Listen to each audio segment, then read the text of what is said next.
আসসালামু আলাইকুম, কেমন আছেন সবাই? আমি আলহামদুলিল্লাহ অনেক ভালো আছি। আজকে হচ্ছে পিঠা বানানো হবে। গুঁড়ি ফ্রিজ থেকে বের করে নরমাল করে নিচ্ছি।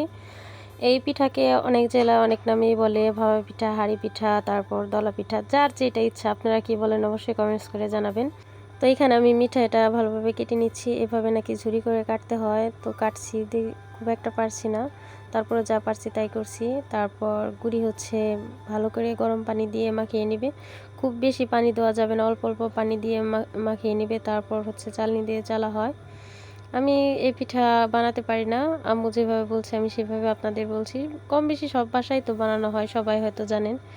শীতের দিনে এই পিঠা কম বেশি সব বাড়িই খাওয়া হয়, শুধু প্রবাসী যারা আছেন তারা হয়তো খেতে পারছেন না। আর ওই যে ওইখানে হচ্ছে নারকেল কুড়ানো হয়েছে, এই তো ভালোভাবে চেলে নিচ্ছে। দেখুন কি সুন্দর হচ্ছে, দেখতে কিন্তু খুবই সুন্দর লাগছে। তারপর একটা একটা পিঠা রেডি করে নিচ্ছে। আর এইখানে অনেকে বলবেন পলিথিন কেন দিচ্ছে, যেহেতু নতুন ঢাকনা তাই লেগে যাওয়ার সম্ভাবনা আছে, এই জন্য পলিথিন দিয়ে নিচ্ছে, আর লাগবে না। এখানে গুঁড়ি দিয়ে তারপর উপরে মিঠাই দিয়ে তারপর নারিকেল দিবে। আমি যেহেতু মিষ্টি একটু কম খাই, সেই জন্য মিঠাই একটু কম দিচ্ছে। আমার খুব একটা মিষ্টি ভালো লাগে না, এক একজনের পছন্দ এক এক রকম, অনেকেই মিষ্টি বেশি খায় আবার কম খায়। আর এইখানে হচ্ছে গরম পানি দিয়ে পাতিল বসিয়ে দিয়েছে, পানি গরম হলে নাকি ভাপ দিবে, এই জন্য এই পিঠার নাম ভাপা পিঠা। ভাপা পিঠা খেতে কার কার ভালো লাগে অবশ্যই কমেন্টস করে জানাবেন। শীতের দিনে এমন পিঠা না হলে তো চলেই না।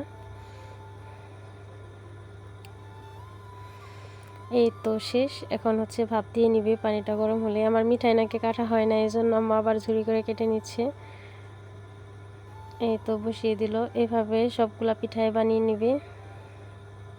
এখন শুধু ভাপ হওয়ার অপেক্ষায়।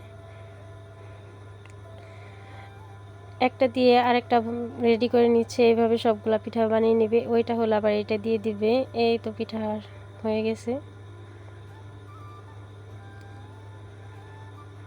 এই যে দেখুন কি সুন্দর হয়েছে পিঠাটা, প্রথম পিঠা, তারপরও খুব সুন্দর হয়েছে।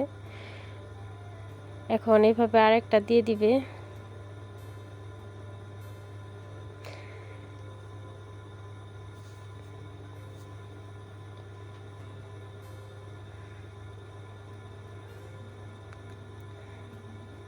এই যে দেখুন কি সুন্দর হয়েছে, দেখতেই কিন্তু অনেক লোভনীয় লাগছে। কার কার খেতে ইচ্ছে করছে চলে আসুন তারা, আর না আসতে পারলে অবশ্যই বাসায় বানিয়ে খাবেন।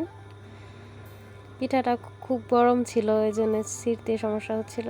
গরম গরম শীতের মধ্যে এমন পিঠা সত্যি খুব ভালো লাগে।